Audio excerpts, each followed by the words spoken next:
Welcome back to the Weekend Ball podcast. My name is Alex Adams. I'm live here in Jakarta, Indonesia, covering Team Canada at the FIBA World Cup. Canada is obviously coming off a pretty tough and maybe heart-wrenching loss, you would say, against Brazil. And I'm joined by just the face of Canada basketball, or the voice of Canada basketball, and the men's program in Dan Shulman. Obviously, people probably know him from being the voice of the Blue Jays as well. Thanks so much, Dan, for taking the time and doing this. I really appreciate it. You got it, Alex. How are things in Indonesia right now? It's been great, except until that loss earlier Right. today or later. But no, it's been Yeah. awesome, and it's just been so cool to be around the guys, to be around the organization as well. I've got to know people within. I've talked to Rowan Baird. I've talked to Mike Bartlett, the CEO, a little bit. So it's just been cool to make connections and everything. And I'm sure you know them all from being around the organization as well. Jakarta is cool, but I also do miss home. So I wish it was here at home, like in 1994, Right. when you covered the team. But I just want to get started with you. Just I know you have you talked about it on my podcast Behind the Play, but I want you just to share a little bit about how much it means to you, just this program, and maybe a little bit about the stipulation in your contract about if Canada makes the Olympics. Just tell us a little bit about that.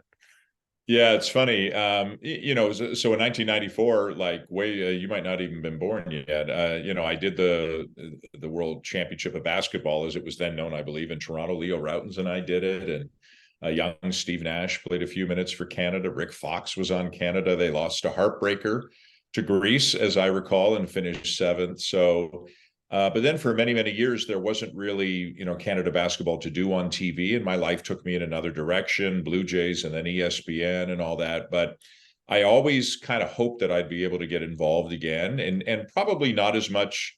I don't want to put myself in the same class as, a lot of the truly hardcore people, some of whom I've seen on your podcast or I have followed on Twitter, and it's a Mhm. it's a very passionate group. But I always kind of kept in touch with the program and hoped for the best. And since you asked about the stipulation in my contract, I always had this deal with ESPN when I was full time doing baseball all summer for them, that if the Canadian men ever qualified for the Olympics in basketball, and if a Canadian network ever asked me to do the games, ESPN would let me kind of Mhm. skip out for 3 weeks and miss some baseball to do basketball. That never happened, as you know. At this point in my career, I don't do any baseball for ESPN anymore. I still do college Mhm. basketball all winter long, which is how I, came to know Corey Joseph, or cover Corey Joseph and Jamal Murray and Shea and Kelly Olynyk and Dylan Brooks and a lot of the others. But then, a great lucky break came to me when one of my then bosses at Sportsnet called me a couple of years ago, and he said, "Hey, we're making a deal to do all the FIBA stuff, all the international basketball. It's not just going to be streaming anymore." And I literally begged him on the phone. I said, "Please, please, please, please, we'll figure it out. I want Yeah. to do it." And it's worked out. And I'm very lucky that the Blue Jays are for Sportsnet and Canada Basketball's for Sportsnet. So that's kind of an easier sell. And the schedule was very Mhm. complicated the last week trying to get it done.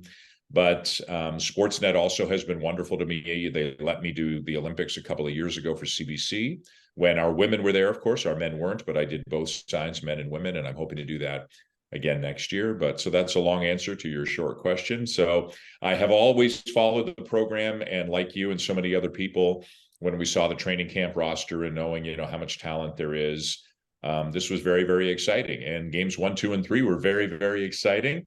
Game 4 was a little bit more troublesome, and they've now kind of backed themselves into a must-win situation against Spain. But it ain't over, and we'll stay positive for Sunday. And what's it like just before, like, we go maybe into the team, but to be calling the games when it's the game is actually, across the world in Indonesia, but you're there in Toronto. How difficult is that for you? And what's that Yeah. like? Yeah, I mean, it's one of those it is what it is kind of situations. So when I called the Americas qualifier in Mexico City in 2015, I wasn't there. When I called the Olympics in Tokyo in 2021, I wasn't there. When I called the Victoria qualifier in 20, I wasn't there. I haven't actually been at a men's at a Canada basketball game in person. I don't know if it was 1994. I'm trying to think if I've actually been at one in person since then. I don't believe that I have. Mm. So it's kind of the nature of the beast right now. And I will tell you, calling basketball games remotely is 100 times easier than calling baseball games remotely. There Mm. have been maybe 2 times in the first 4 games where I've wondered a little bit about what's going on, but in general, basketball is much easier to do remotely. I mean, I would love to be there, but if I were there, I would miss 3 full weeks of Blue Jay games. So this is allowing me to only miss 1 week of Blue Jays. So Mhm. I'm just grateful that again that Sportsnet has allowed me to do both. And I don't know if you have gotten our telecasts over there, if you've Mhm. watched them after the fact or anything like that. Alvin and I are having a great time, and I've had a lot of people text me who maybe didn't know I was this into this and say, "Man, I've known you a long time. I didn't know you were so into this, and you sound very intense and very excited." And I'm like, "This is kind of a big deal. Like Yeah. this is if you have followed the program, this is a big deal." And as we saw today, and as many of us know, any one slip up can be fatal or near fatal in this kind of a tournament. So it's not like doing an 82 game NBA season or 162 game baseball season. This every game, with the possible exception of the Lebanon game, because that one seemed like a fairly Yeah. easy win from the get go. But France was intense, Latvia was intense. Today, obviously, and Canada keeps falling behind in those three Yeah. games too. So yeah, it's almost felt like every game is a gold medal game or game 7 of a playoff series or something like that. Do you see any parallels between the Blue Jays season that seems a bit perilous and maybe the way that this Canadian team's kind of turned for the worse just over the last day? Yeah, it's funny, and again, it was just one game for Canada, right? Yeah, So I mean, we it's don't want to make different. too much of it, but at the same time, one game is a lot in this tournament, as we just said. I did an interview on the Fan earlier today with Ben Ennis, and that topic kind of came up, and I said, like, you should do a poll. What do you think has a greater chance of happening? Canada qualifying for Paris or the Blue Jays making the postseason? Mm, Because there are some parallels. The talent is there, but they just can't do it the easy way, either one no. of these. And yeah, you know what I was thinking though? I mean, let's pretend in an alternate universe that Canada had lost to France. And if Canada had lost to France in the first game, um, I mean, we'd be down, but it's France. And then say they had beaten Lebanon, Latvia, qualified for this, and beaten Brazil. So they'd be 3-1, the same as they are now. And they'd be in a must-win situation, same as they are now. Maybe a little bit different because the win over Brazil would help you in this round, whereas the win over Mhm. France didn't help you in this, with tiebreakers and all that. Yeah. But to me, it's more of a perspective and momentum thing. They've won 3 out of 4 games. It's just the one they lost was the one that we all kind of assumed they were going to win. I don't know about you. I Oh. went into France thinking, ooh, I don't know if they can do this. I went into Latvia thinking, don't take them lightly. This team is dangerous. I went into Brazil thinking they got this. I really did. Yeah. I thought they had this one. I didn't think it would be pretty. I didn't think it would be a 30-point game.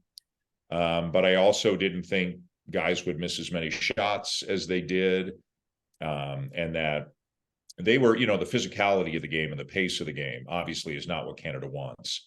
But they made a bit of an adjustment, took a 12-point lead. I mean, when it Yeah. was 52-40, I was like, this is over. And Yeah. then it wasn't. So yeah, nothing easy, nothing simple, nothing stress free, but they still have a chance. They if they can beat Spain, and they did it in a friendly in Spain. If Yeah. they can beat Spain, they're in the quarters and they're still kicking. And you look across and you see, well, what did Puerto Rico do? What did the Dominican do? What did Brazil do in their game?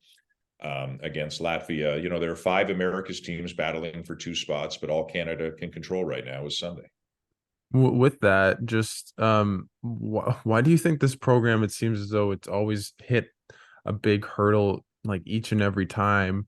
And maybe like I was talking about this just on the radio and stuff that every time they've lost that big game where it's unexpected against Venezuela or Czech Republic, they're out. But now now they still have a chance, right? It's almost Yeah. that that blip that they've always seemed to have was the nail in the coffin, but now they still Right. have a game to fight. Yeah. Yeah, just the different formats of the tournaments, right? So I mean, you probably remember this, but a lot of Yeah. people probably forget. Venezuela was a semifinal in Hmm. Mexico City, but since the top two out of the Americas qualified for the Olympics, when that was the format, all they had to do was get to the final. And a lot of people probably forget they beat Venezuela by 20, like a week before they met them Yeah. in the semis. But I guess there are some common themes between the losses. There and I'm happy to be corrected if this is totally wrong. But to me, there are two countries in the world that sometimes lack the continuity within the program: the United States and Canada. Hmm. The U.S., as much as our talent has grown, the U.S. still has more talent than Canada does. So they are more likely to overcome it. They did not overcome it in China in 2019 in the last World Cup. They finished seventh. Like, they didn't even finish second. They finished seventh. So the U.S. and Canada probably fight a little bit more. Can we get all the guys to come out? Does it mean as much to our guys as it does to people in other parts of the world? It's growing quickly in Canada. We know that.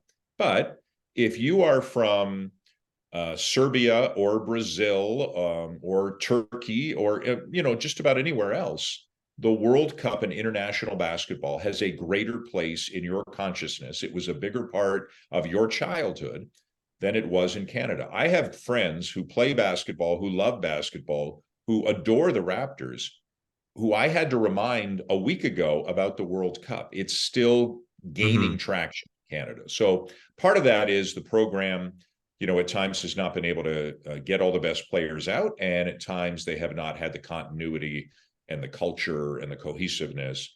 I think that's building. The other thing, too, is sometimes, and I think we saw it today, is that our players may not adapt sometimes as well as they need to another style of play, whether it's the style or the officiating or both. And it was Hmm. both today. Although I think it was more style than officiating, to be honest with you. So I thought at times some of Canada's players today looked a little bewildered, a little shocked, a little angry, complaining a little bit. And again, if you've watched FIBA, this is it, right? It's Hmm. going to be different. And to me, that's one of the fascinating things about FIBA, is that so many countries play so many different styles. It's not like an NBA game where a lot of teams are kind of running the same thing night after night after night. It's totally different. I saw it on the women's side too when I did the Olympics in 2021. How different Croatia is from a Belgium is from a Japan or something like that. So I love it, but it does come with frustration. And you keep trying to say to people, it's not just about who's the most talented. Yeah. It's not just about how many NBA players you have. Like, look at Australia. Australia's out, and they have the NBA talent that Canada has. The benefit for them is they're going to the Olympics because they're lucky enough to be from Oceania. And no disrespect to New Zealand, but that's a pretty easy thing for Australia. So I think it's a number of different things. I had hoped Latvia was enough of a wake-up call. Maybe that's the wrong term, but they got pushed by Yeah. Latvia. I Oh had yeah. hoped that was enough to make them say, okay, nothing easy. You got to dig deep every possession of every game. Whatever comes your way, you got to fight through it, stay together. FIBA to me is more of a mental test than a physical test sometimes. And hopefully Canada took another step forward and learned from today to the point where they can beat Spain. Well, what would it mean? Because you address just how that there's so many people in Canada that are Raptors fans. Obviously, they won the championship. They have such a big Yeah. fan base now, but not Canada basketball fans. And what would it mean to the program and maybe even to basketball in this country if they are to make the Olympics? Because do you feel it's Yeah. going to be almost a culture shift in terms of how people view Canada, the Yeah. men's program? Yeah, and just speaking because we're talking specifically about the men's program. Well, the women's program has been great, and has been great, and they've got very high hopes and justifiably so for Paris. On the men's side, the funny thing about the men's side for Canada basketball, and I'm sure you would agree, there are only two emotions: there's ecstasy and there's heartbreak. There's Yeah. nothing in It's between. funny, Dan, because I do post game shows, and I Yeah. had the same guy on, and for France as I did for today, and I said I said I feel the exact opposite Yeah. from against France. Where France, you just Yeah. felt jubilation. I don't think Yeah. like as Dan, was that like maybe the best win you've ever covered, Mhm. or yeah. Yeah, no question. No question. Like Yeah. easily, I think. I mean, the way they did it, the Americas in 2015 before they got beat by Venezuela, they were rolling people, so that was great. But France is France, right? And so yeah, I think that was a huge high point. But I don't know about you. I kept saying to people I know, hang on, it ain't over till it's over. But I think it would mean a lot. And, having the best placement they can get at the World Cup would be great. And it would help in future rankings and seedings and brackets and all that stuff. But I'm not thinking about 2026 or 7 or 8. I think, to be honest, and you would agree, I'm sure, most Canadians are thinking about Paris or thinking about 2024. Like if I said to you, would you rather them finish 5th at the World Cup and not qualify for the Olympics, or 7th and qualify for the Olympics? That's an easy choice, Yeah. right? Easy choice. Yeah. 7th and qualify. So if they could qualify, I think it would be huge, because I think people would be talking about Canada basketball from now until the opening ceremonies. If they don't qualify, again, as you know, they've got to go to a last chance tournament in like whenever it is, late June or early Yeah. July. It was in Canada last time. I don't think it'll be in Canada again.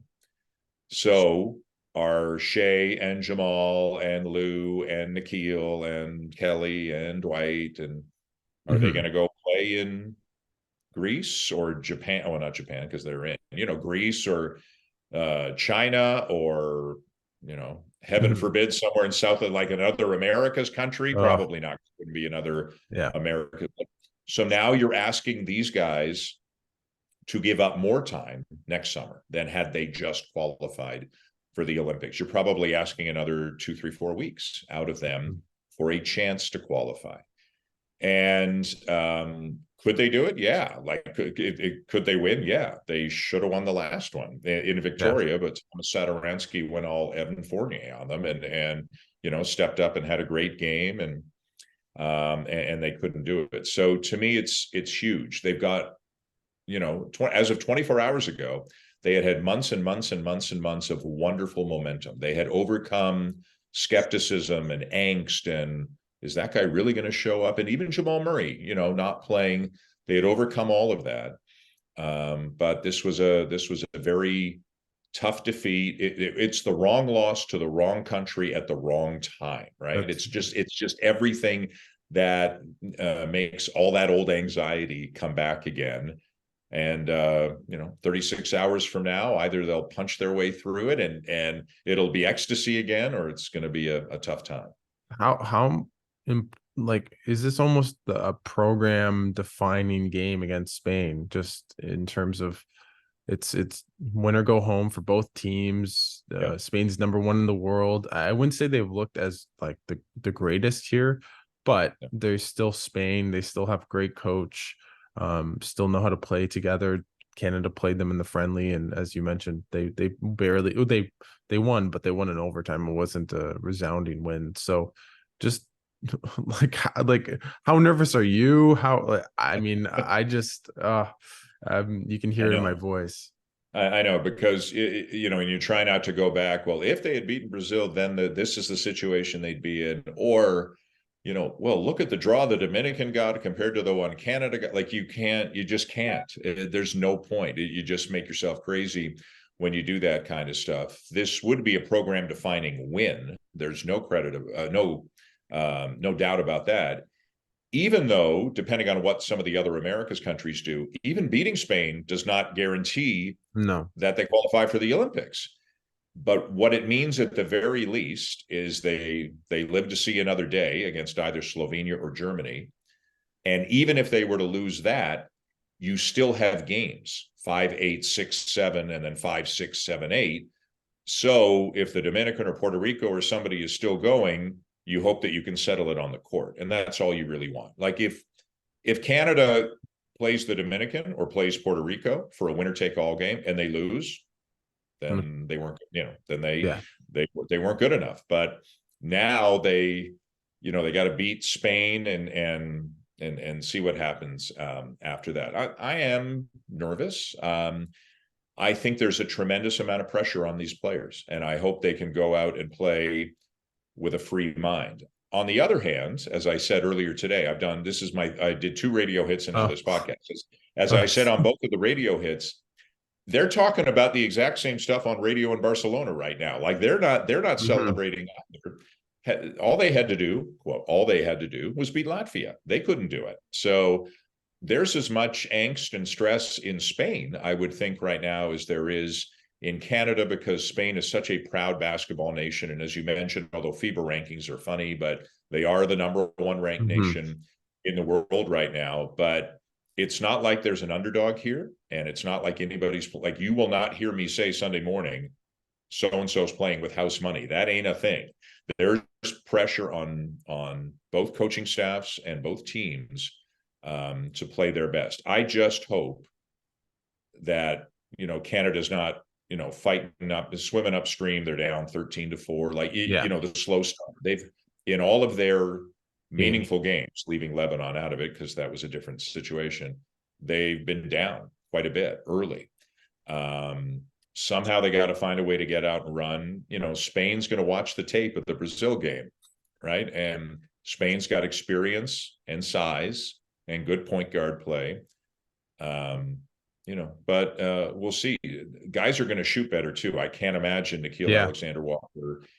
He's not going to go 1 for 8 from three. Kelly Olynyk is not going to go 2 for 8 from the floor. Like those things just don't happen. RJ Barrett's kind of the one wild card. He can be 13 for 14 as he was in a friendly, and he can have cold days as he's had a couple in this tournament. But I got to believe they're going to shoot the ball better, and they got to come. They made this huge commitment. Give it your all for 40 minutes and see what happens. What's it like to be doing the call for when Shea gets hot in some of these games? It's cool because sometimes, doing them with Alvin Williams, who played in the NBA and has played against the best players in the world, sometimes you just give the ball to the best guy and you say, go. And it worked at times today, but it didn't work like it did against France and Latvia, I think, because of the physical nature of the game, too. So I think it's really cool when a Luka or a Shea or whatever, an Anthony Edwards, maybe he's starting to get to that level, when the best player just says, boys, I got you. That's great, but you can't depend on that. Yeah. And that's a lot to put on one guy's shoulders. And I think it's physically demanding. I thought Shea today, because of the physical nature of the game, and I think I said it once on the air, every possession's got to feel like two. Yeah. I mean, he's got to bang his way through three people to get into the paint, and nobody's better at getting into the paint normally than he is. So it's really good. But I think if they're going to win, it has to be a team effort. Like they've got their top seven, the NBA guys, Mhm. and they've got good minutes out of Melvin Ejim and Phil Scrubb. Those guys gave great minutes against Latvia.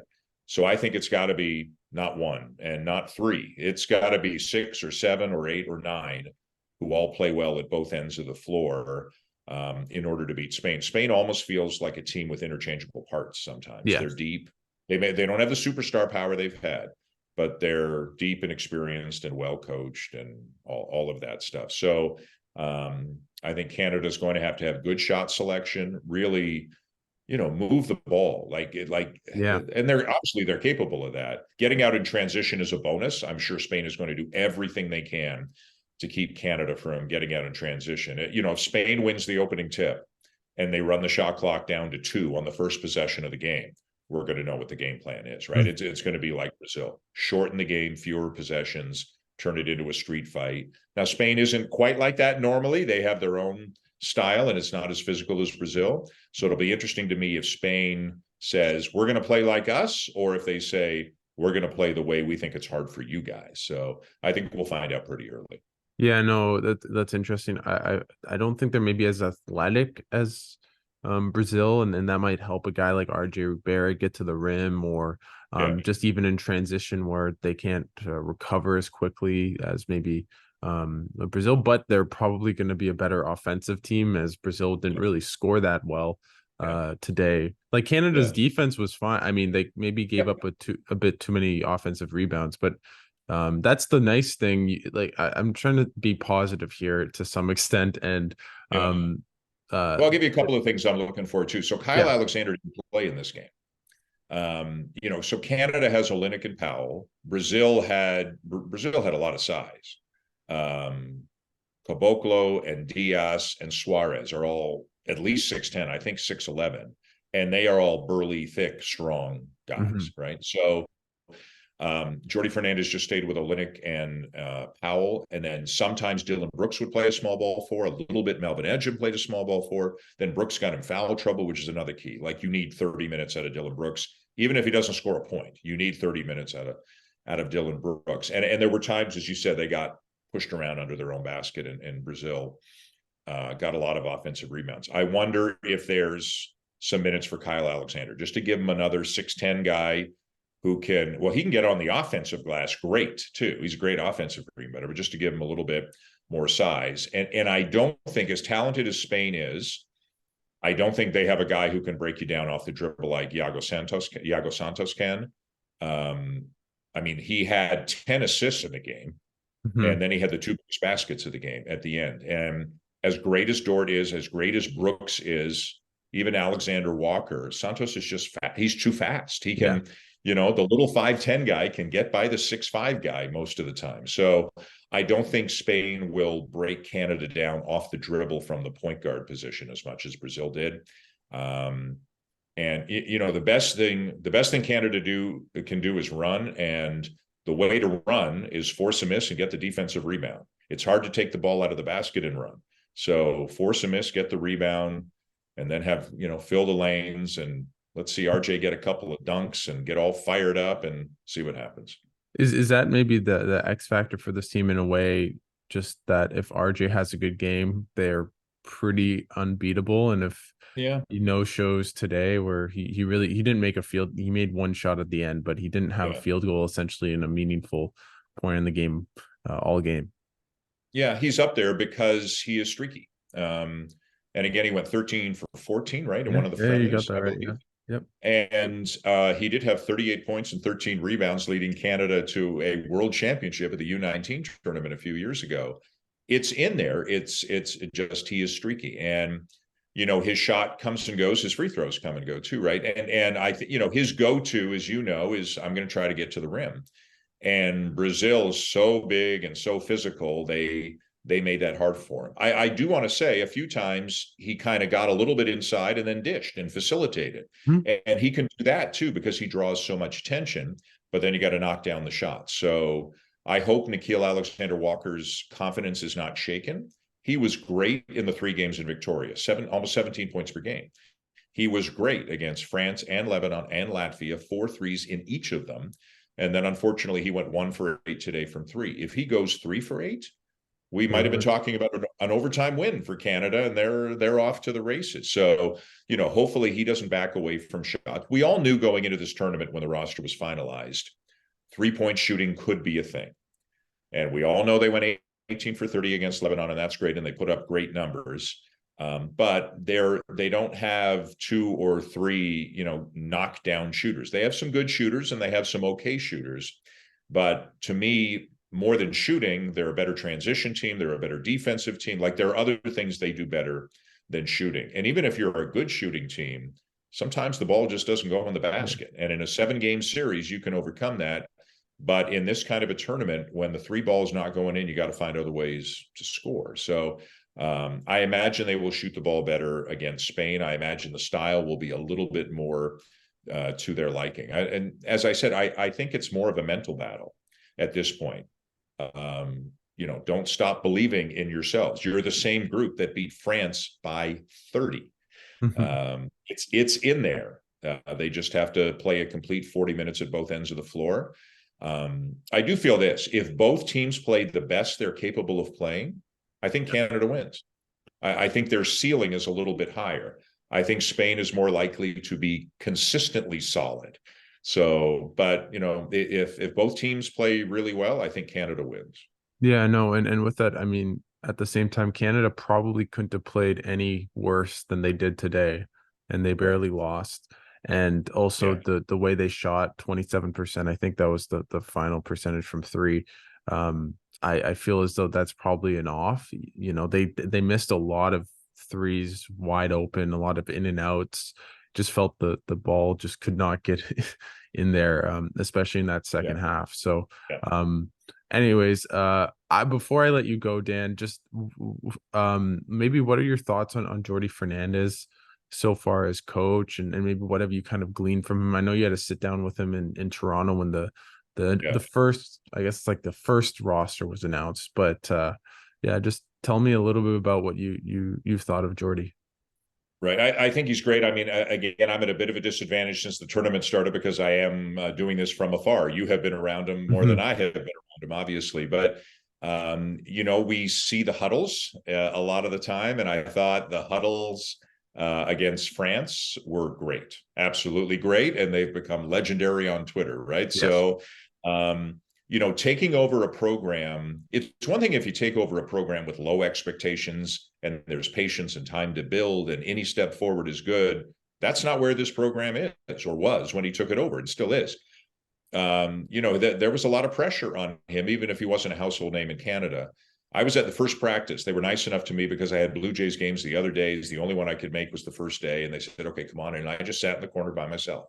And that was the first day. And he was like, okay, Jamal Murray was still there. Jamal, you start here. Shea, you go there. RJ, you go here. Dwight, you go there. We'll call this that, and we'll call this play. And he talked about space and pace. And like he was just it was day one.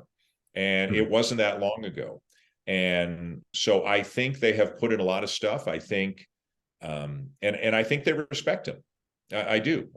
He's never been an NBA head coach. He's been an NBA assistant and a FIBA assistant or an associate head coach at both levels, obviously, and a G League head coach. But I think the France game was enough for everybody to buy in, and I think they still believe that. I think this is a tight unit. So I've been very impressed. He's a very soft-spoken guy in person, but when he needs to have his voice heard, as we have heard during FIBA huddles, he will have his Mhm. voice heard. I think his substitution patterns have been different in every game, which I think is reflective of a coach who can make adjustments and understands, hey, this might be a Zach Edey day, this might not. This might be a Phil Scrubb day, this might not. So I think he's doing a lot of good things. I think his biggest battle in the next 36 hours is to build up their confidence. He got into them pretty good after this game today. He had some pointed comments about what needs to be better, and I give him credit for feeling sure enough about himself that he did that at this early stage of his coaching tenure with the program. So I like him a lot. I think he's doing a lot of good things, and I bet you at practice tomorrow he builds them back up and convinces them they can win this game if they just do what they're supposed to do. Yeah, no, it's going to be interesting. I mean, it'll be today here in Jakarta time, as I'm recording in the morning. But it'll be interesting to see what the vibe and really what the players are like the next 36 hours, as you said, ahead of Yeah. the biggest game. In a weird way, I think maybe in the program's history since 2000, just because we actually know it's the biggest game almost, right? Because a Well, lot and of I'll the tell you this, times. not only the biggest game in the program's history, but for these individual players, Um, I think making a free throw at the end of a game, at the end of a FIBA game when it's a 1 point game is as bigger as just about any shot you'll ever take in your life. Now, maybe not the NBA finals, which Jamal Murray has been through, but this is a different kind of pressure. And for a lot of these players, they're experiencing it for the first time. If you play for OKC or Utah or Minnesota, you got a lot of fans, but you're playing for a country here. And these guys are well aware people are watching in Victoria and people are watching in St. John's and everywhere in between. So I think it's a different kind of pressure, but hopefully, you just wash today off, or you wash this game off. They learned a lot today. It was a painful lesson. There were some painful lessons in this game, but how many FIBA tournaments, never mind baseball, hockey, basketball playoff years, have seen a team get down early. NCAA tournaments, how many times does a team win the championship? And sometimes their toughest game is the round of 32. They barely escape, and then they come together and they get better and better and better. Mhm. We shouldn't give up. Yeah, no, that's interesting that you It's a said that. 50-50 shot. Yeah. It's interesting you talked about the free throws because I think I tweeted when Lou Dort had his free throws late in the game that it was the biggest free throws of his career just because Sure. he's never been in that kind of moment. So Dan, before I let you go, what's your prediction? Does Canada beat Spain? Does Canada make the Olympics? You can go with your heart, you can go with your mind or your head, but just tell us what you think happens in the end. I'm going to disappoint you. I don't do predictions Okay. on games I'm calling. So, Okay. So my um, bad. I didn't know. yeah, that's Yeah. okay. Yeah. All I want to see, I want to see two things. I want to see, effort as great as it can be, tremendous effort. That goes without saying. And I want to see the ball move a lot. I really want to see drive and kick and reverse second side, third side.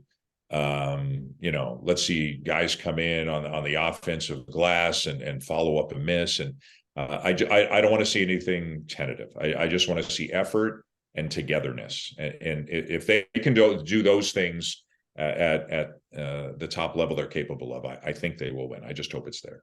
Yeah, no, I totally agree. I feel if they just have a good start and just if they can just have a good start and they're not down 10 early, I feel Mm-hmm. really good about them just their talent rising to the top because to be honest, even as good as Spain is, I think Canada really has been showed that they can be much better than whatever level Right, Spain can get to. right. But if the game gets muddied and it's more like Brazil and it's a rock fight, then all my ghosts of 2015 and 2021 that really appeared later in this game today or Yeah. yesterday will It's all about perspective, right? Like Spain can say, well, how good could they be? They lost to Brazil and we beat Brazil by 18. And mhm. Canada can say, well, how good can they be? They lost to Latvia and we beat Latvia by 26. Like it's the circular nature Yeah, of FIBA. Like, so for both of these teams, there are reasons to be anxious, but for both of these teams, there are reasons to be confident. Canada does have the better talent, not by that much, I don't think, but they do have the better talent. I think Spain's depth is a little bit better, but yeah, I think if Canada gets off to a good start, and I just want to see them running. I want to yeah, see me a too. That's rebound, an outlet, and a long pass and a dunk. That's if we see that a few times, that's a really good sign. yeah, that's interesting because every time Canada gets out in transition, everything else seems to work out of it. Everyone gets more comfortable, everyone shoots better.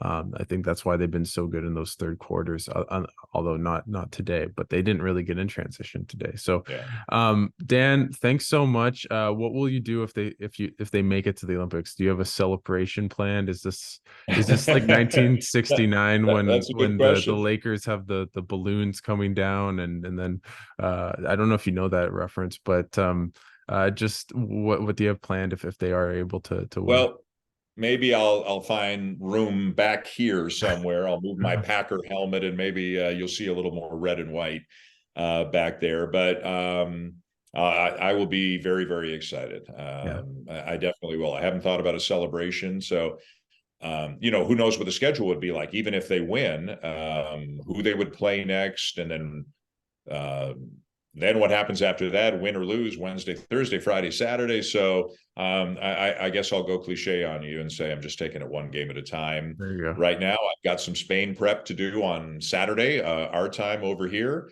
Got an early Okay. alarm set for Sunday, and we'll figure it out by noon Eastern on Sunday. We'll have a lot more information one way or another. Yeah, no, either I will be just almost on the verge of tears in a bad way, or I'll be Yeah. ecstatic and maybe crying with tears of joy because there is a chance to be very, very glass half full that Canada qualifies on Sunday. There is actually a chance they qualify for the Olympics. Yeah. And it's not too far-fetched, but still probably unlikely, but there is a scenario, so maybe it's Mhm. clinching day two. So thanks again, Dan. I really appreciate this. Love your calls for Canada basketball and obviously the Jays, and I really appreciate you taking this time when it's definitely such a busy time for you. So thanks again, Dan. I really appreciate it. You got it. Keep up the good work and enjoy the game on Sunday. Hope it goes well. Thanks, Dan.